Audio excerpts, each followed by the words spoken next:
Soft lockdowns. This is what we have in most of the Western world.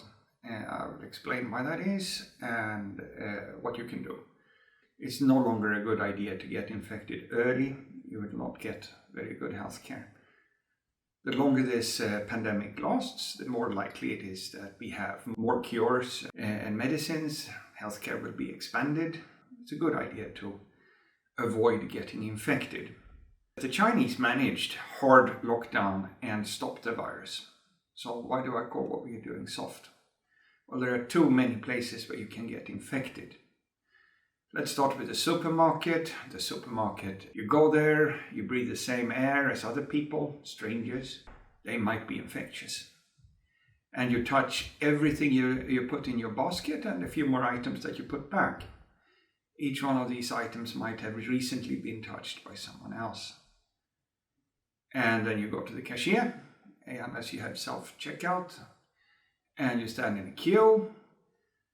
2 meters is a good measurement, but it only reduces the risk of infection. And then you're in front of the cashier, you touch all the items in your basket again, and the cashier touches each of your items, unless she changes gloves between each customer.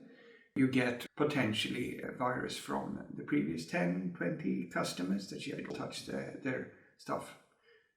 And then you touch the items again. So the supermarket is a good idea to avoid. If you go, have gloves and buy as much as possible in one go, try to avoid getting infected. Next one is nursing homes. What is happening now is that there are shared services in a nursing home. You don't get your own cook, your own nurse, and your own doctor exactly. The nurses, they go from bed to bed, from room to room, and sooner or later, everyone in the nursing home will get infected. It doesn't mean that they will die. It doesn't even mean that they will get sick, but they will get infected. Schools. I've heard a lot of stupid people saying that since kids don't get sick, people saying that kids get infected, some of them will die. But more importantly, if you let your kids out the door, sooner or later in this pandemic, they will come home with the virus. If they get it from the neighbors or from the playground or from school or from kindergarten, they're not safe anywhere. And even if they don't get very sick, you will when you get the virus.